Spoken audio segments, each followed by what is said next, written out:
So now, to deliver the message, please welcome our very hardworking President of Southern Luzon State University, Dr. Dorothy Soleta Nantes. Let's give her a round of applause.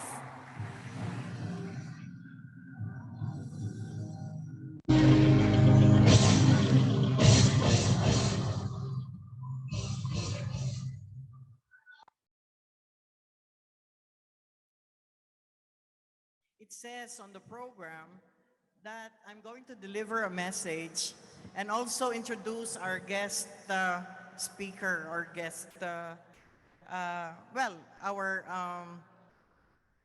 Congress representative from District 1. However, he has to go to Malacanang and he just came from their campaign activities in Cagbalete Island. And so there was no time, okay, for him to prepare. And of course, since he will be in Malacanang tonight, ay pagtiyagaan niyo po ako na lang ang magbibigay ng message. Okay ba sa inyo yon?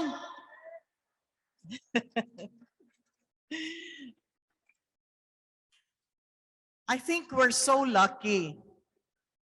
Napakaswerte namin dito sa Southern Luzon State University because we are given this opportunity, and that is to be with you tonight. And not just tonight, but we were so lucky because you were with us for almost a week. And seeing everyone, seeing every student athlete enjoying, participating in the event that one, prepared so much, gave all his or her effort para mag-excel. Parang na-translate at na-transfer yung energy into something very, very positive. And actually, I made a resolve that in the near future, I'd like the Southern Luzon State University to hold another one or to host another Sports Olympics. Would you like to come back here in the near future? Okay, so let me deliver a message, And this message was actually a result of my conversation with Reza. Kasi kanina napilitan kami na gumawa ng message kasi nga nalaman namin na hindi makakarating si Congressman Inverga. So let me read this. It's not so long, but I want you to listen. And I want you to discuss these things during your trip back home. Okay? So, tonight's ceremony is kind of a bittersweet goodbye for everyone because we are closing a very fun-filled and exciting week of STRASUC 2022.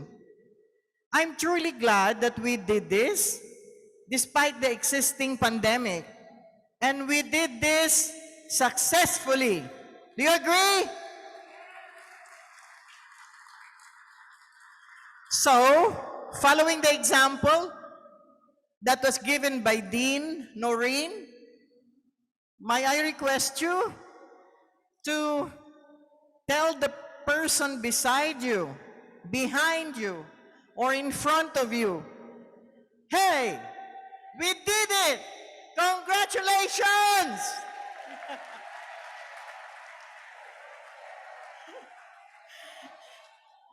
Sabayan ninyo ang energy level ko. Kasi talagang ang pakiramdam ko, hindi ako 61. Ang pakiramdam ko, ako'y 16.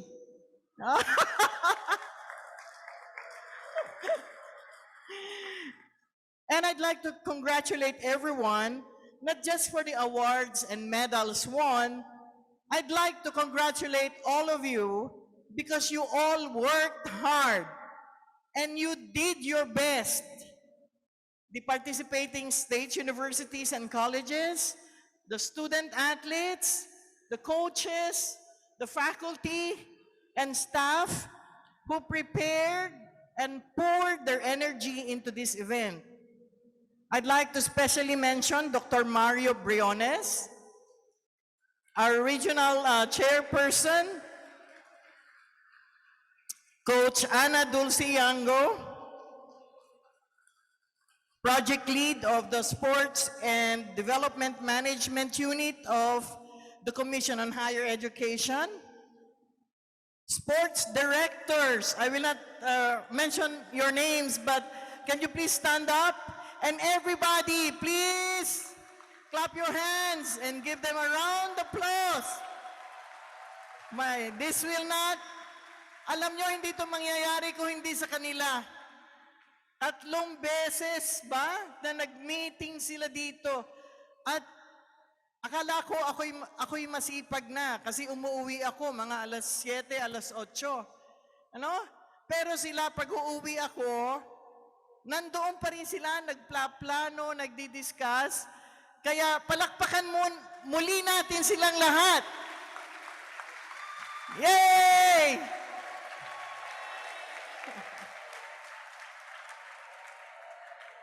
And of course, I'd like to thank the employees, faculty members, and sports director, and the members of the Institute of Human Kinetics of the Southern Luzon State University. Talagang napuyat din sila, at ang aming Vice President, together with all the other university officials, palakpakan din nyo naman kami. We work tirelessly to prepare and host, for and host this event. So yesterday, I watched for the first time the game of futsal. Hindi kasi ako dati sa SUC at galing ako sa ibang lugar. Kaya first time kong nakapanood ng futsal, which by the way is, I think, my new favorite sport.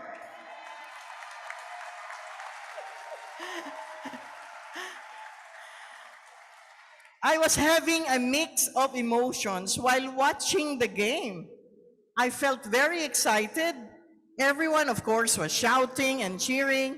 And even my apo, my granddaughter, who was with me, was awed by the students' cheering and reaction. I actually shed a tear, no?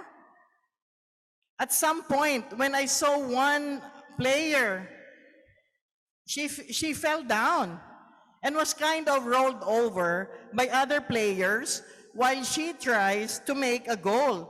And this player got up and she was limping. Talagang pilay na pilay kasi natamaan na ng bola, nadaganan pa. Ay, ang tigas-tigas ng bola. And she went to her teammates and, told her teammates, we can do it. I heard it, from a distance. And I told myself, my goodness, that fall at saka yung bola must have hurt her badly. And I told myself, I can never do that. And I don't think that it's only in futsal. I was informed this morning, or this afternoon ba yun, na meron daw na tahi ang lip. Sino yung natahi yung, kasi nabunggo daw ng ulo, dinugog-dugo daw. Who's that person? Can you rise up and then, oh, yes. Okay, at tinuloy pa rin ang laro. At nais ko rin na i-recognize ang isang student athlete na namatay daw ang kanyang father. May I know whether the student athlete is here? Wala siya, umuwi na. So I hope that we can offer a prayer, for his father. And can you please pakisabi sa kanya ang aming pakikiramay? Okay, thank you. And yeah, so talaga ang nangyari sa loob ng nakaraang linggo ay nakapagpaluha sa akin. At ako ay napakatapang na tao, hindi ako agad lumuluha o naiiyak. Miski na nakakapanood ako ng super telenovela na malungkot. But all the things that I observed, no, and I saw, talagang medyo nakapangilid ng aking mata. So, maraming salamat sa inyo sa pagbibigay sa akin ng ganong kataas na pagpapahalaga sa humanity na sa ating mga student athletes, bumalik ang tiwala ko sa buhay. So, I had some realizations and observations which I'd like to share with everyone as we close the STRASUC 2022 Bubble Olympics. First is the importance of developing sports education and sports for cultural appreciation, especially in the southern Tagalog region. We know that through sports, we teach and learn values such as impartiality, teamwork, inclusion, perseverance, respect, at yung tinatawag natin na pagkakamero ng disiplina. Sports gives us a framework to learn values that contribute to the development of our skills. Skills that are vital for responsible citizenship. And it improves our social and cultural life by bringing together individuals and communities. In sports, we break down stereotypes and cultural differences. In sports, we find a common ground. And as a group of higher educational institutions, if we want to inspire and bigyan natin ng right values ang ating mga leaders na nandirito ngayon, ang ating leaders sa generasyong ito at sa next generation, I think developing our sports education and pushing for relevant programs is one best way to do it. Palakpakan naman.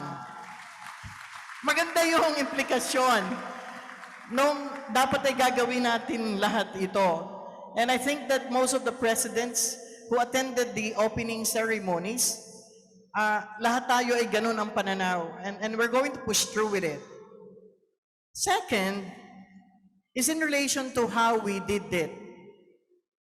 It's the importance of creativity and strategic planning. Alam nyo, palagay ko dun sa discussion ng ating mga sports directors, there were many problems that they laid down on the table. And they tried so many strategies on how to approach the problems. And I really respect you for doing that. Palakpakan uli sa ating mga sports directors. Kasi yung mga sinagawa namin dito sa SLSU ay ayon sa lista ng mga gusto nilang mangyari at kanilang suggestions on how we can do these things. So without those suggestions, I don't think that we can host this properly. So I want to emphasize that. And I want to tell you that if you're going to do another STRASUC Bubble Olympics, or maybe a full STRASUC, we have to work together as one. And it's not just the sports directors. You student athletes have to do your share. And I'm sure that you have done your share. But we are in the midst of pandemic and training for an Olympics like this is really going to be very challenging. And I heard that there might be another one in December. Is it true? Wow! Would you like to have another STRASUC in December? So, miski magkamero ng problema sa paglabas ng bahay, magka-surge muli ng COVID-19, I want you to do your share and try as much as you can and do your best to prepare yourselves. Mag-training kayo miski na sa ilalim ng puno ng saging. Please do that. Maasahan ko ba sa inyo, mga student athletes? Kasi napakaganda ng ibinibigay ng sports sa atin. Hindi lamang ito nakakapagpasaya sa atin, pero nais kong sabihin sa inyo yung direktang relasyon ng sports at kagalingan sa pag-iisip.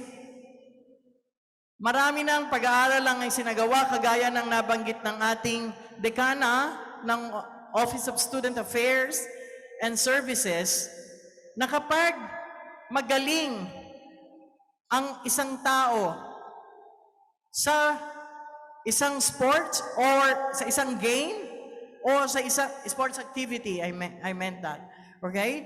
Ay lalo daw tumataas yung level ng kanyang angking katalinuhan. So, sino dito ang honor student bukod sa player? Taas ang kamay!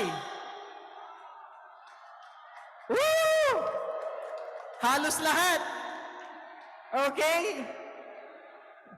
So, strive for academic excellence also, like what you have been doing. And at the same time, suportahan ninyo ang inyong pagiging magaling sa pagsasagawa ng isang nakaka-invigorate na sports activity. And as I end, let me thank the Southern Tagalog Regional Association of State Universities and Colleges, the Laguna State Polytechnic University, the Batangas State University, the Cavite State University. Palakpakan naman kayo sa inyong university. Ulit. Laguna State Polytechnic University. Batangas State University. Cavite State University. Mindoro State University. Romblon State University. Mga BBM ba yan? Sino yung sinisigaw nyo kanina na BBM? Yung Batangas? Kayo talaga? Oh. Lenny! Bongbong! Lenny! Woo!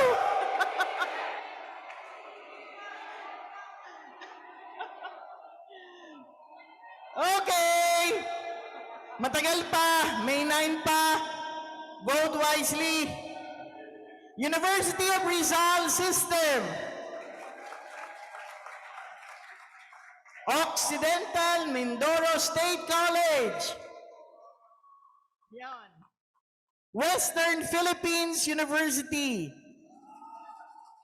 Ay, favorite futsal players ko nandyan. Marinduque State University. University of the Philippines, Los Baños. Yay! Next time, magtadala na tayo ng estudyante. Gusto ko rin mag-cheer sa UPLB. And of course, the best student athletes come from the Southern Luzon State University! Palakpakan naman kayo lahat. Host kami eh.